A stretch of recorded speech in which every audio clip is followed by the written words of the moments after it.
Alright, so here's a little video. You can learn something about a car that I've recently built.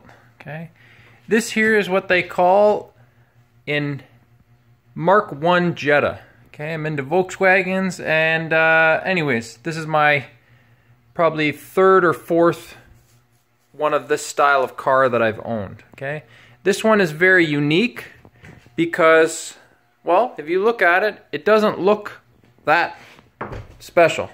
Okay, it looks like your average old 80s car.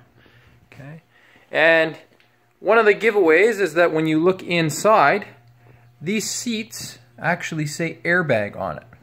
Okay, and as we look inside, we can see that it has leather seats in it, and these are out of a 1999 or 2000 model Beetle. Okay, front and the back were custom made to go inside. Okay. Now, you can also see that the shifter looks kind of unique for this era of car. Okay. And that as well is a shifter and a knob out of a new style Beetle. Okay. Everything else, very 80s looking inside. Okay. And everything actually functions. All the dash gauges, everything lights up. This car is actually on the road. Okay.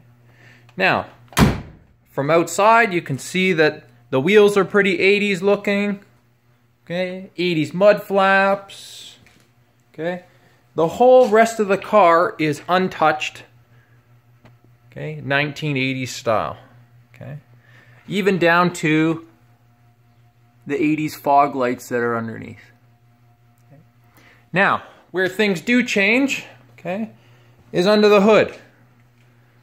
These originally came with a 4-cylinder mechanical fuel injection engine. Okay, Volkswagen actually pioneered fuel injection in the 80s. They were one of the very first manufacturers to start to produce cars with them. Okay, yes, there has been fuel injection since the 1950s, but the Germans, they were always one step ahead.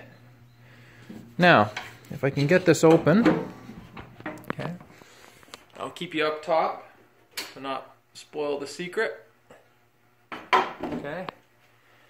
You can see that under the hood is everything but 1980s. Okay. What we actually have here is the complete drivetrain out of the same car I got the seats out of, 1999 Volkswagen Beetle. Okay. This was from a GLX model. This is a 1.8 turbocharged engine, 150 horsepower. Okay, and I have integrated this into the chassis of this car. Now, is it simple? No. Does it take a long time? Yes. Do you have to be very meticulous if you want this to work properly? And the answer to that is yes as well. Okay.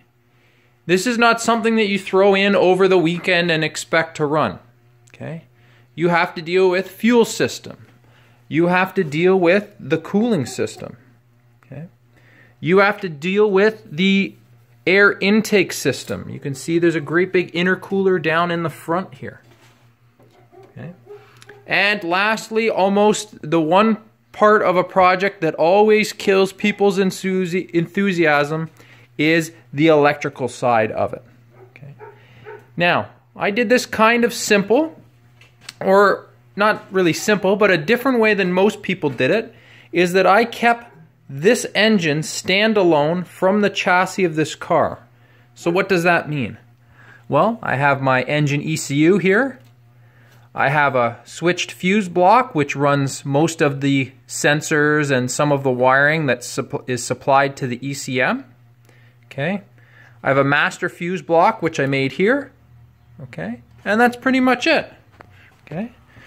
And like I said, if you want to do this properly, you should be able to just turn the key, okay, activate a fuel pump, and